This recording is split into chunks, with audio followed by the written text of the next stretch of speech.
Pasado alas 10 ng gabi, araw ng Martes, July 3, naghahanda ang mga miyembro ng Quezon City Police District Station 6 sa Batasan.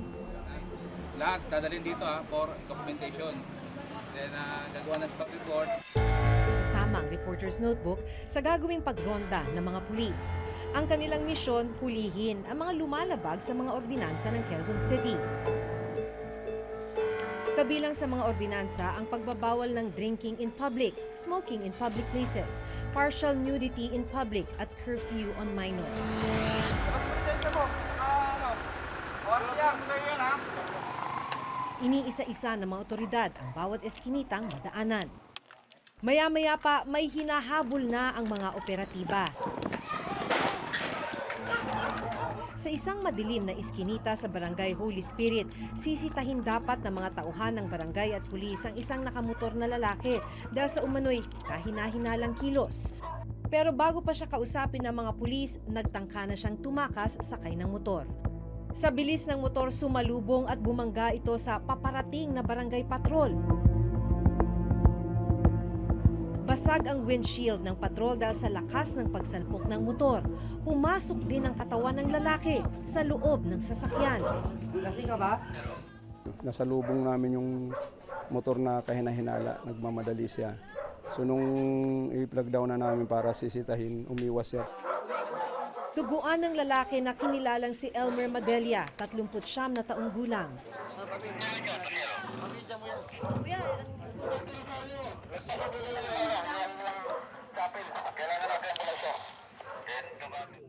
Yun!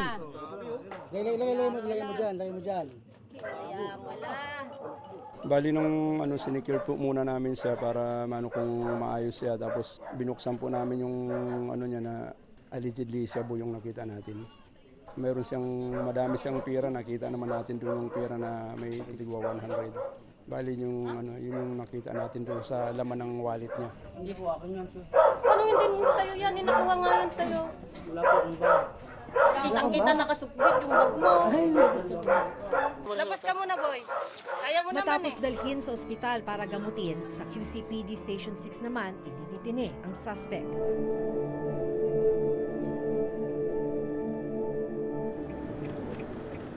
Isa pang ronda ang sasamahan ng reporter's notebook sa QCPD Station 5 sa Fairview. Sa pagkakataong ito, ilang menor de edad na naaktuhang gumagamit ng solvent ang nirescue at dinala sa istasyon ng pulis para kuhanan ng impormasyon. Kayo, ang babata niyo pa. Sa tanggapan ng barangay, dadalhin ng mga bata pagkatapos. Ipapatawag daw ang kanilang mga magulang para mapagsabihan. Tao po. May lasing rito. Kung babalikan, June 13, 2018, sa isang talumpati sa Iloilo ni Pangulong Rodrigo Duterte, binanggit niyang dapat wala nang tambay sa kalye, lalo na sa gabi. Pag mag-standby na sa inyo, umuwi kayo. Kaya pag hindi kayo umuwi, hatid ko kayo doon sa opisina ni Pasig. Ilang araw ang lumipas, nilinaw ng Pangulo na hindi niya iniutos na arestuhin ang mga tambay. I never said arrested. But if you are drinking dyan sa alley, yung mga squatters area, if you are there making sala out of the road there, huhulihin talaga. Bakit mas naging active ang mga pulis? Bakit nagkaroon ng sudden surge sa mga naaresto sa mga ganyang klaseng offenses? After magsalita si Pangulong Duterte tungkol sa mga tambay. Yan ang tinasabi nating in any organization, merong commander's intent. Parang for this period, ito yung emphasis. For the next period, ito emphasis. Siguro nakita ng Presidente, ang susunod naman natin is disiplina. Pero may mga pagkakataong hindi malinaw ang dahilan sa likod ng pagkakaaresto ng ilang lumabag daw sa batas. Biyernes, June 15, 2018, nagpapaload lang daw noon ng cellphone ang 25 taong gulang na si Genesis Argoncillo, na kilala rin bilang si Tisoy, nang arestuhin siya ng mga pulis. Base yan sa kwento ng kapatid niyang si Marilu. Habang nag-aantay siya, pumasok yung load niya, yun napaupo siya doon sa tindahan. Tapos may kasama siyang kapitbahay din namin nakaupo doon. Tapos maya-maya, dumating to yung mga pulis. Tapos agad-agad, nabulagta sila ng dalawa dahil agad-agad pinahawakan sa kanila yung boteng nakatumba sa likuran nila. Agad-agad sila pinicturan ng mga pulis. 3 araw mula nang siya'y maaresto at makulong, namatay si Tisoy sa loob mismo ng kanyang selda. Ano nga ba ang totoong nangyari kay Tisoy? Paano siya namatay habang nasa kustudiya ng mga otoridad? Binalikan ng Reporter's Notebook ang mga sirkumstansya kung paano inaresto si Tisoy mula sa labas ng kanilang bahay sa barangay sa Uyo hanggang sa makarating sa QCPD Station 4. Nasa looban na tong bahay nila Tisoy, malayo na to sa kalsada. At dahil maliit lang daw sa loob ng bahay, nakagawian na kung gustong magpapresko, total maglalakad lang naman ng ilang metro, tatambay sila dito sa sari-sari store. Mula sa kanilang iskinita, dinala si Tisoy at iba pang nahuli sa barangay hall ng barangay sa Uyo. Nakuha ng Reporter's Notebook ang kopya ng dokumento mula sa barangay na nagpapakitang nakalista si Tisoy kabilang ang iba pang residenteng hinuli raw dahil sa pagiging half-naked o walang pang-itaas na saplot. 9:30 ng gabi nang i-turn over si Tisoy kasama ang 16 na iba pa sa mga tauhan ng barangay. Sa tabi ng pangalan ni Tisoy nakalagay ang mga salitang half-naked bilang violation. May ordinansa kasi ang Quezon City na nagbabawal sa partial nudity in public o kapag walang damit pang itaas ang sinuman. Ang kapansin-pansin sa listahan ng mga itinurn over sa barangay, binura ang pangalan ni Tisoy at ng isa pa. Sinubukan naming itanong sa barangay kung ano ang ibig sabihin ng pagkakabura ng pangalan ni Tisoy. Bakit ho may burang ganon? Ma'am, hindi ko alam, ma'am, kasi po sila yung may ano na ito niyan. Ako, nung time na nung pumasok ako niyan, nangyaring yan, nakita ko na may ganyan na lang siya. Tsaka yung blatter niya, may ano din. Tapos anong ibig sabihin niya? Bakit po may white mark? Ano po eh. Kaya naman yung desk officer na si Yunte. Pagdating sa Station 4, alarm and scandal na ang kanyang kaso at maging ang 5 pa niyang kasama. Nagtanong ako kung anong kaso ng kapatid ko. Nakapatong nga sa kanya yung alarm scandal.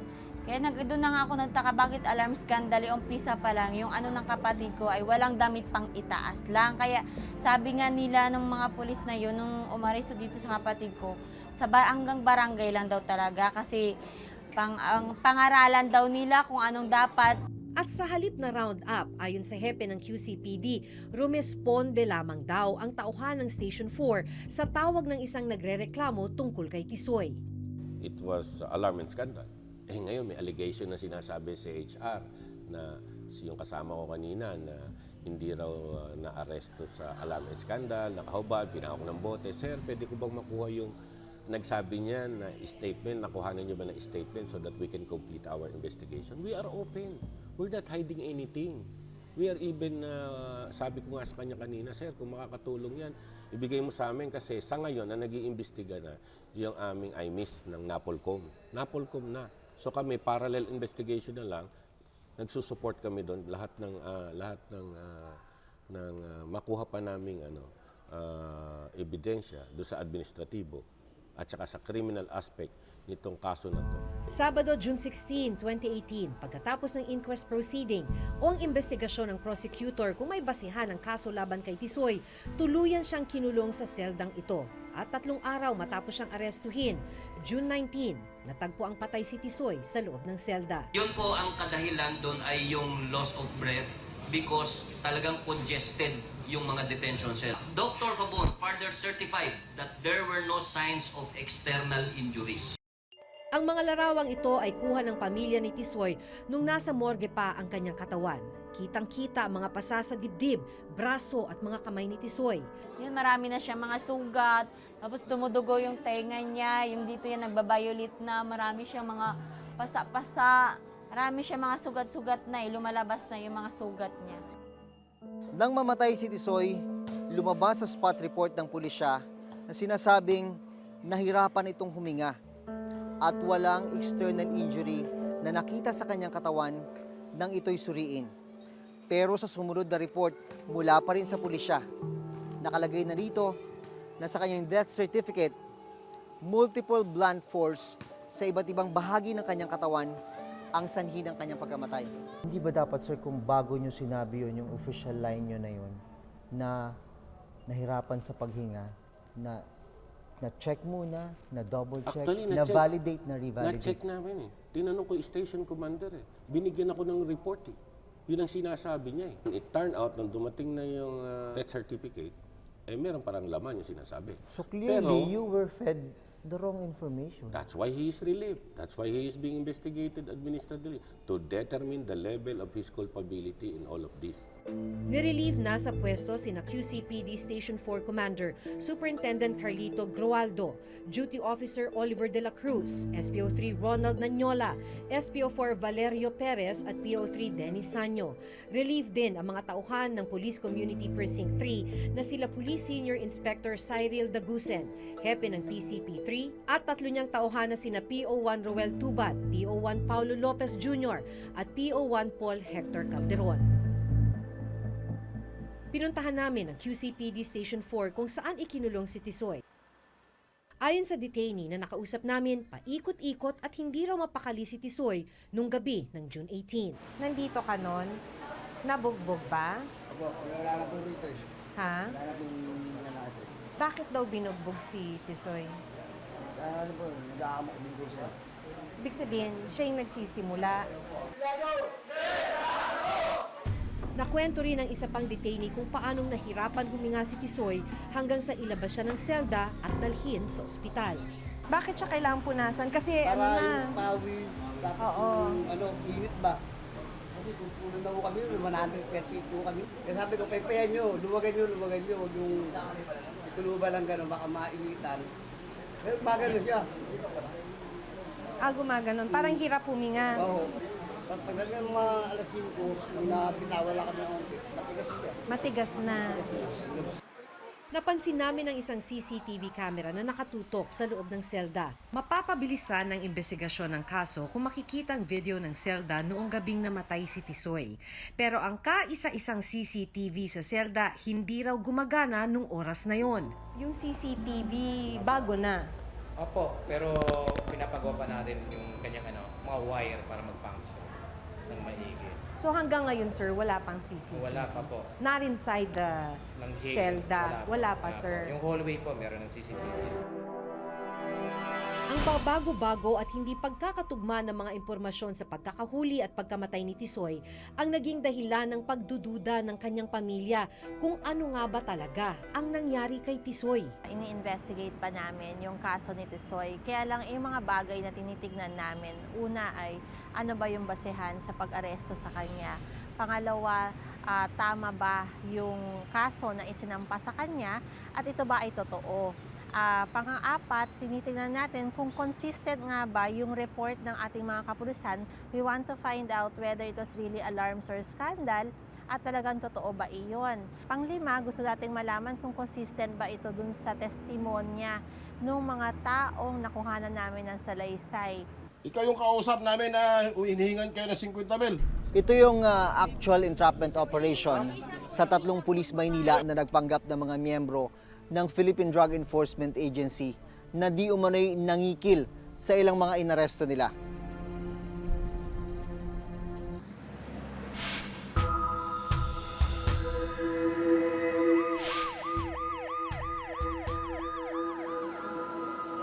May ilan pang kaso kung saan kinwestiyon ang paraan ng pag-aresto at pagdetene ng mga pulis. Ikaw, PO1. Kaya nun. Ito yung actual entrapment operation sa 3 pulis Maynila na nagpanggap ng mga miyembro ng Philippine Drug Enforcement Agency na di umano'y nangikil sa ilang mga inaresto nila. Ikaw yung kausap namin na hinihingan kayo ng 50 mil. Ha? Kayo. Ano kayo? Ikaw. Kailan pa kayo huli? Kailan ka pa huli? Kagabilang po. Bakit dito kayo kinukulong? May report ba ito? Wala. Yes sir, may report yan. May report? Ang kanilang mga naaresto sa halip na sa selda i-detain ay dinala sa isang bakanteng kwarto. Kinilala ang 3 na sina PO1 Calagwas, PO1 Radaman Likmot at PO1 Edmar Kayanan. Pawang mga nakatalaga sa Anti-Crime Office ng Manila Police District o MPD. Ayon sa isa sa mga nahuling, itatago namin sa pangalang Monica. Kasi sabi ko, sir, huwag niyo naman po akong idamay, sir. Wala po akong ginagawa kasi sabi ko malapit na akong umalis. Sabi niya, sige. Total, mabait naman ako, mabait ka. Hingi kaming 300,000. Pero sige, 50,000 na lang. Tawagan mo ang asawa mo, kausapin mo. Pinayagang makausap ni Monica ang kanyang asawa na siyang nagsumbong sa PIDEA at MPD tungkol sa ginawa ng 3 pulis. Itinanggi naman ng mga pulis ang paratang. Conduct po kami ng follow-up nung nakuha namin yung lalaki. And then, kung tinanong namin kung saan niya dadalhin yung mga paraphernalia, doon po sa lodge. Pagpasok po namin doon, bumungad po sa amin yung mga yung ebidensya na nakuha po namin. Nahaharap sa kasong administratibo at robbery extortion ang 3. Para sa National Union of People's Lawyer o NUPL, patunay ang kasong ito na patuloy ang pagmamalabis sa kapangyarihan ng ilang miyembro ng kapulisan. Actually, yung buong problema natin dahil ang pulis ay nagmamalabis o kaya nagmamataas. Sinasabi nila na they are above the law. They can do anything. They are limitless in terms of powers and authority. Eh kung ganyan ang pag-iisip nila, talagang kung sino ang gusto nilang apihin, aapihin nila. Hindi naman natin dinideny na talagang hanggang ngayon meron pa rin sa aming hanay na talagang gumagawa ng kalokohan at meron pa rin sa aming hanay na talagang ang habol ay pera, no? At magpayaman siguro or nabubulag sa pera. So ito yung tinitignan nga namin. Kaya nga sa amin, makita naman siguro ng mga tao on how we are so serious, no? How serious we are sa aming internal cleansing. Isa pa sa mga kasong patuloy na iniimbestigahan ang pagkakatuklas ng sikretong selda sa himpilan ng Manila Police District Station 1 sa Tondo, Maynila. Human rights po kami. Ilan kayo dyan? Ilan kayo? Sa likod ng isang bookshelf sa loob ng Drug Enforcement Unit, natuklasan ang nakatagong piitan. Yan. Yan. Tingnan nyo yan, ha? Yan. 12 detainee ang nagsisiksikan sa loob. Ano na kayo matagal dyan? Ilang araw? Ha? 8 araw. Wala kayong ilaw dito? Sa investigasyon ng CHR, lumalabas na lahat ng nasa secret jail, mga drug suspect. Natuklasan din na hindi pa sila sumasailalim sa booking process. Depensa ng dating hepe ng MPD Station 1 na si Police Superintendent Robert Domingo. Wala na raw kasing sapat na lugar para sa mga nahuhuli nila, kaya naisipan nilang gumawa ng isa pang selda. Ayon sa CHR, nakalaya na ang 12 detainee na nasa loob ng sikretong selda matapos makapag-bail o piyansa.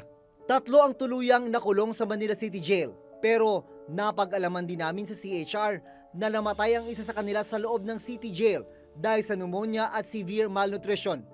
Nagsampa na rin ang kaso sa ombudsman laban sa hepe at ilang tauhan ng MPD Station 1. Hopeful kami na sana ay magkaroon ng pananagutan sa mga kasong iyon. Tayo naman ay nagmo-monitor ng mga kondisyon ng mga detainees na iyon. Bahagi nga niyan ay yung pagbisita dun sa mga nakabilanggo pa rin. At may mga recommendations yung visitation division tulad ng post-investigation services o yung pagbibigay ng psychosocial support sa kanila dahil meron pa rin silang trauma. Sa datos mula sa PNP Directorate for Personnel and Records Management o DPRM mula taong 2016 hanggang 2018, umabot na sa 1,700 ang kasong may resolusyon sangkot ang mga pulis. Kabilang na rito ang 438 na na-dismiss sa serbisyo, 108 na na-demote at 236 na suspendido. 561 na kaso naman ang na-dismiss.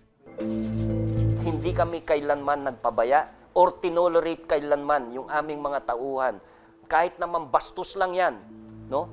Kinakastigo namin yan. Kung yung ating mga kababayan meron pong complaint na sa tingin nila na violate yung kanilang karapatang pantao, then we have the Human Rights Office dito sa National Headquarters.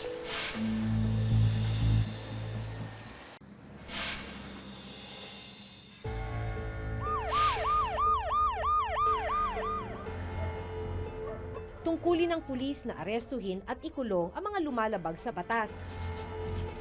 Pero sa panahong pulis din ang nadadawit sa ilang irregularidad at paglabag sa batas, paano nga ba masisiguro na walang pang-aabuso sa kanilang kapangyarihan?